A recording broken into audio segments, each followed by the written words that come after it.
beautiful people, and welcome back to my channel. My name, I hope you all are having an amazing, marvelous, and magnificent day or night. My name is TatiV, and if you're a true crime lover like me, please don't forget to like, comment, subscribe, and also share this video with someone that may be interested in this type of content. Before we get into today's video, I just want to shout out my first comment winner, Jamie DS9. Thank you so much for being the first comment winner, and if you would like to be future first comment winner, just comment down below being the first one to comment and you can be shouted out in my video. So before we get started, I just want to promote something really quickly. I just started a true crime podcast on Spotify. It's called Talk True Crime to Me, so I'll leave the link in the description box below if you want to check it out. So far I have only one case up there. Obviously it'll have a lot of the true crime topics that I've talked about on this channel, so be sure to check that out, please. So let's go ahead and get into today's video. I will be reading my handy dandy true crime book, and we are almost finished. We are literally almost finished. I do just have a bench left, and I will be giving it away to a lucky subscriber. So let's go ahead and get into it. Sit back, relax, grab a snack. Almost forgot my intro. Relax, grab a snack, and enjoy another crazy ass story. Warning: this video may contain details of graphic content. This channel is for mature audiences only. Some viewers might find this disturbing. On a snowy January morning in 1972, 80-year-old Shelly Mickelson grabbed her coat and walked with a friend from her 4th grade classroom at Marshall Elementary School toward her home in Flagstaff, Arizona. Like any other day, her mother expected her home for the lunch hour, but before Shelly made it past the baseball field between the school and her home, a familiar green Chevy Chevrolet pulled up beside them. It was her neighbor, 23-year-old Roberta Maude Moormann had received treatment for an intellectual disability and worked bussing tables at a nearby restaurant. He lived with his mother just a few blocks away from the Mickelson home and was known by Shelly's family. Earlier that week, he had been to their home to ask what toys Shelly liked so he could buy something for her. Moorman rolled down his passenger side window, called to Shelly, and told her that he was there to take her to lunch. Quote, "It's okay with your mom," end quote. He lied. This is why, side note, I instill it in my daughter, like, if someone tells you that I told them to come get you, it is a lie. I would literally tell you, hey, so-and-so is coming to get you this afternoon. Even if they try to tell you that your mom said it was okay, tell them to call me and put me on speakerphone. So I always tell my daughter that I do not play that. You can't get over on her on giving her candy or toys or anything. Nah, that don't work. So anyways, I digress. Shelly had no reason to not trust him, got into his car, and the two drove off as the other girl continued her walk home. It didn't take long for Shelly's mom, so I think at the beginning I said Shelly was 80. She's 8, okay? She's in elementary school, so if I said 80, I'm sorry. It didn't take long for Shelly's mom to know something was wrong as soon as she didn't show up for lunch. Oh Lord. Her mother called the school. One of the school officials had seen Shelly getting into the car, but thought nothing of it at the time, as Moorman was known by the school staff as well. When she reported Shelly missing, a full-scale police manhunt was initiated and the media were immediately alerted. That evening, the story of the kidnapped girl was the lead story on the local television news channel. Backtracking Moorman's movements, police learned that earlier that day, he had asked for a $10 advance on his paycheck at the restaurant and cashed a $5 check at a local bank. Wow, a $5 check. Wait, what year is this? Let me see. 1972. So, a $5 check. I wonder how much that is today. Wow. He then borrowed a 22 pow pow from a friend at a local weapon shop. He pawned two rifles for $60 and purchased ammunition for the handgun. What? Late that evening, a motel manager in the tiny town of Ashford, Arizona, called the police. He had seen on the evening news that Moorman was wanted for kidnapping. The news piece showed photos of him, the young girl, in his green Chevrolet. See, I don't know. You can't say what you would do in those type of situations, but I would have stalled. I would have called the police. Stalled. Although he hadn't seen Shelly, the motel manager recognized Moorman and the car. Moorman had checked into the motel using his real name and had told the manager that he was staying there with his niece. Police instructed the motel manager to quickly move his own car behind Moorman so he couldn't leave. But by the time he got off the phone, Moorman had disappeared with the girl. Moorman had seen the same nightly newscast. When police arrived and entered the motel room, all they found was the baseball hat they had been wearing earlier in the day, a section of rope, and pawn tickets for the two rifles. Moorman had taken the girl to another motel near Kingman, Arizona. The next night, they continued north to yet another motel in Lake Mead, on the border of Arizona and Nevada. Police and FBI, meanwhile, went from motel to motel throughout northwest Arizona, but just missed him at every step. The following morning, Moorman was frustrated. He was running out of options and knew the police were onto him.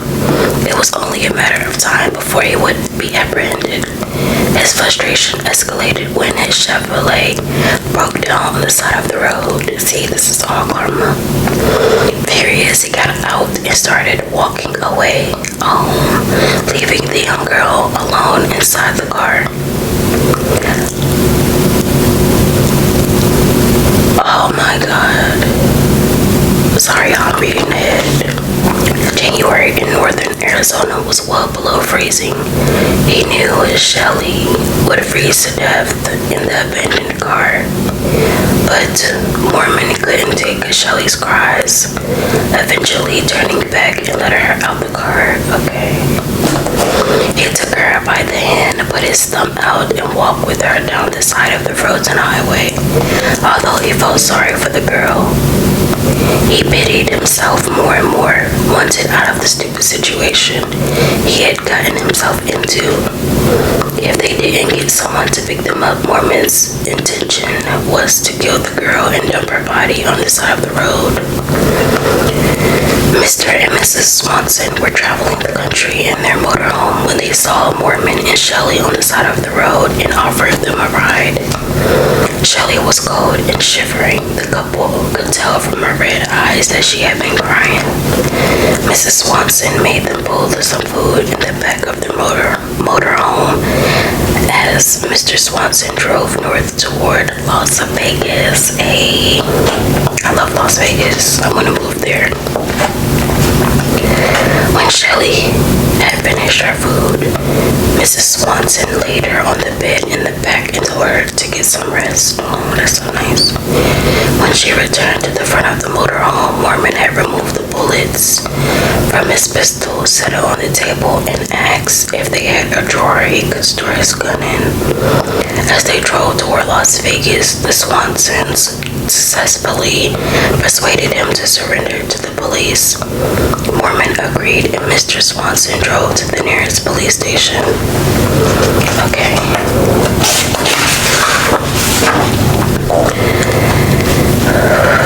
I'm scared.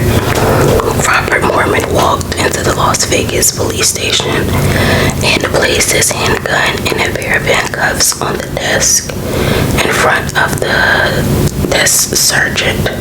Quote, "I'm wanted for kidnapping a little girl," end quote, he said.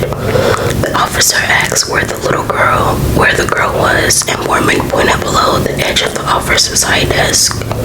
When the officer peered over his desk, he saw Shelly Mickelson, except for some light rope burns.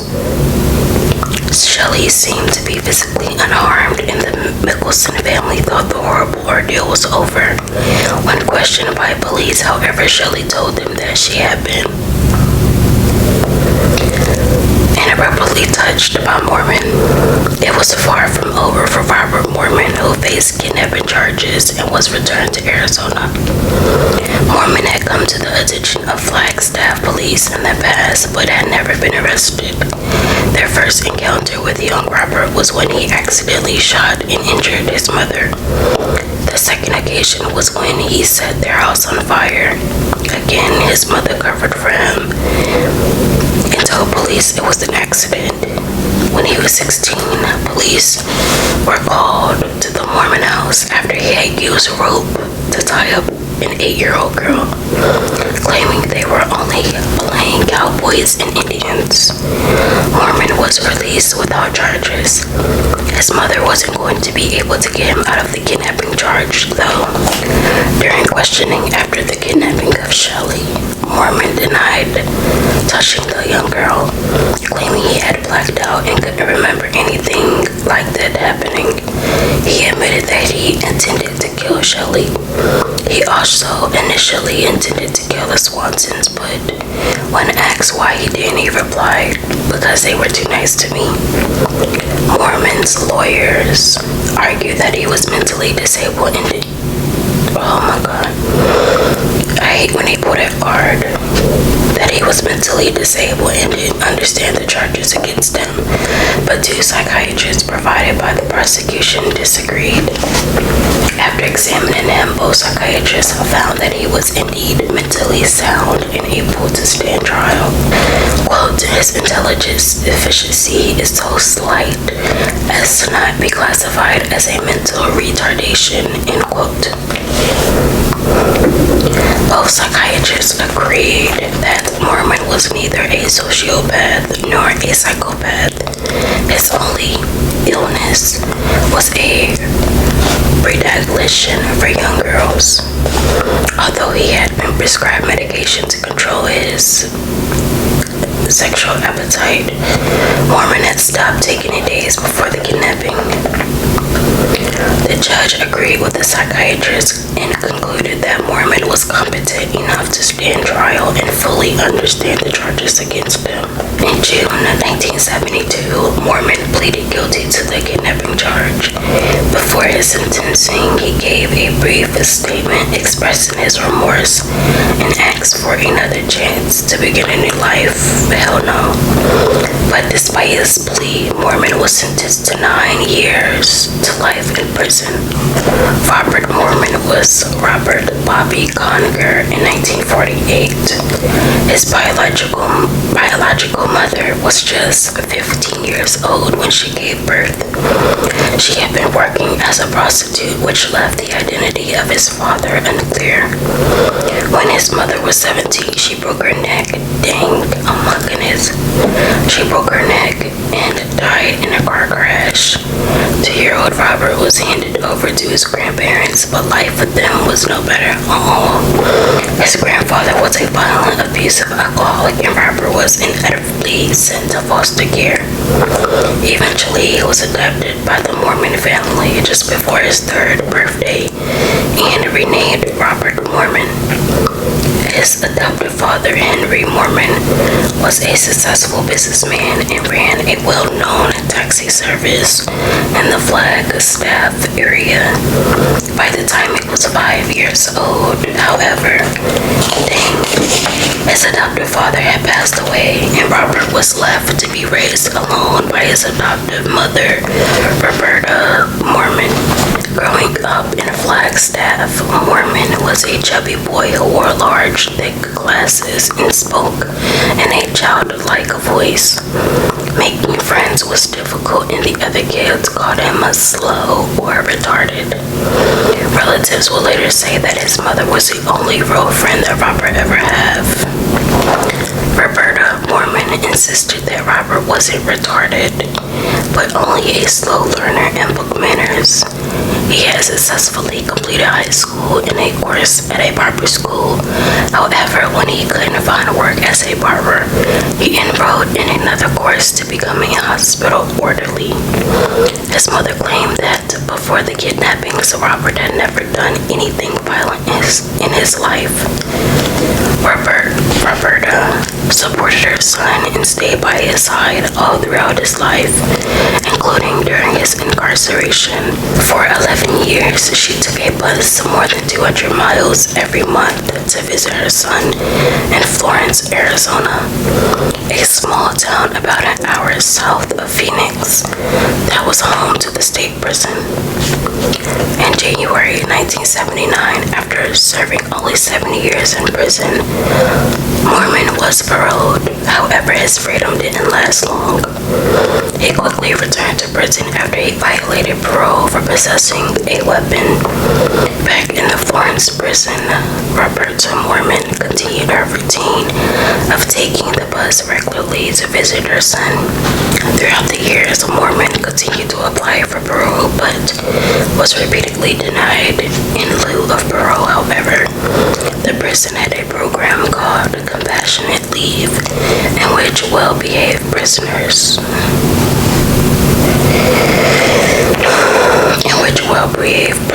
were granted temporary leave outside of the prison walls for short periods of time. Moorman had spent his time in prison being obedient and productive, so in 1983 was allowed compassionate leave 3 times. He used each opportunity to meet with his mother for 72 hours at a time. Okay. On Thursday, January 12th, 1984, y'all, that's literally today. Literally. January 12th. What a freaking coincidence. On Thursday, and it's Thursday. What? Wow. On Thursday, January 12, 1984, Robert Moorman was granted compassionate leave a 4th time. He gonna mess it up this time, watch. He was allowed through the prison gate and walked to the Blue Mist Motel. Just a quarter of a mile west of the prison, it was a small mid-century motel. Known for its bright blue paint, it resembled something straight out of an old movie, with the motel doors opening directly to the parked cars and a gated outdoor pool. As she had in the past, Roberta Moorman was waiting for him in room 22. Just before 7 a.m. the next morning, Moorman walked to a nearby convenience store where he purchased a folding book knife, a steak knife, and some food. On his walk back to the motel, he stopped by a pizza parlor that was owned by a former prison guard that he knew. He told the owner that he was a furlough visiting his mother at the motel, and they planned on coming back that evening for dinner, but she wasn't feeling well. When Moorman returned to the Blue Mist Motel, he stopped by the office and spoke to the owner. He told Mr. Patel, who ran the motel with his wife, that his mother wasn't feeling well, and there was no need to clean the room that day. As he left the office, he ran into Mrs. Patel, who usually cleaned the rooms. Moorman told her that the room had a strange smell, and and asked to borrow some disinfectant spray. However, as Mrs. Patel handed him the spray, she noticed that it was Moorman that smell protrude. He also seemed to have other spots on his face that looked like tiny drops of blood. This guy didn't kill his mom. Later that morning, as Mrs. Patel cleaned the adjacent rooms, she noticed that Moorman had dropped several dirty towels outside the door. As she picked up the towels, she noticed they smelled worse than he did. The towels were ruined. There was no way that smell was coming out. Rather than wash them, Mrs. Patel threw them in the trash. Later that afternoon, a friend of Roberta stopped by the hotel room looking for her. Mary Ann Southworth lived in Florence and visited with Moorman's mother every time she came down to see her son. When Robert answered the door, however, he claimed that his mother had gone to lunch and he wasn't sure where she was. Mary Ann thought it was odd that Roberta's purse was clearly visible on the table in the room. Even stranger was the temperature of the room. Despite the cold January afternoon, the air conditioner was running a full blast. Later that afternoon, Moorman asked Mr. Patel if the dumpster behind the motel would be picked up in the morning. He explained that his mother had bought some meat with her from Flagstaff, but it had spoiled and he needed to get rid of it. Mr. Patel, however, explained that the garbage wasn't due to be picked up until the following Monday, 3 days later. That evening, Moorman asked the owners of the pizza parlor and a nearby liquor store if he could use their dumpsters to get rid of cow guts that a friend had given him. It was an odd request, to say the least, and both business owners refused. The pizza parlor owner had worked in the prison and was familiar with Moorman. He could tell that Robert looked nervous and worried. He knew something was wrong. On a hunch, he called the Florence police, who checked in on Moorman at 10:30 p.m. Officers knocked on room 22 of the Blue Mist Motel and told Moorman that they had heard that his mother was not feeling well and they were there to check in on her. Wearing only a pair of unzipped pants and a belt, Moorman explained that his mother had left around 6 p.m. that evening with a Mexican woman, and he didn't know where she was, telling them, quote, "I'm getting worried about her because she didn't take her medication with her," end quote. When the officers asked why he was trying to get rid of cow guts, he replied, "A friend gave them to me, but I got rid of them. I just flushed them down the toilet." Before the officers left the motel, they peeked into the dumpster behind the motel to make sure Moorman wasn't lying. Nothing seemed out of the ordinary, but they felt he was hiding something. The officers then drove to the prison to ask the guards for a description of Mrs. Moorman. Late that night, Moorman was troubled. He really needed to get rid of the meat. Moorman called the prison and spoke to a guard he knew, claiming he had 25 pounds of dog bones that he thought the prison dogs would like. The prison guard thought it was strange, but agreed to help. He showed up at the motel a few minutes later with his truck, took the box of bones, and drove back to the prison. Not long after the guard arrived back at the prison, he received a phone call from the officers that had spoken to Moorman earlier that evening. When they mentioned that Moorman's mother was missing and Moorman had been acting suspiciously, the guard told them about the box of bones he had just picked up. When the officers arrived at the prison and opened up the box, they found trash bags filled with bones, but the officers thought they were too big to be dog bones. They believed they were human. The officers took the box and drove to the hospital. Medical staff would know for sure. While they waited for results, the officers drove back to the motel and found Moorman using the payphone near the office. As he walked from the payphone back to his room, they told him they would wait there with him until his mother arrived home and suggested that he wait with them in the squad car. The three of them sat in the car for over an hour until two officers from the prison arrived and parked next to them. The results that came back from the hospital and the bones were indeed human.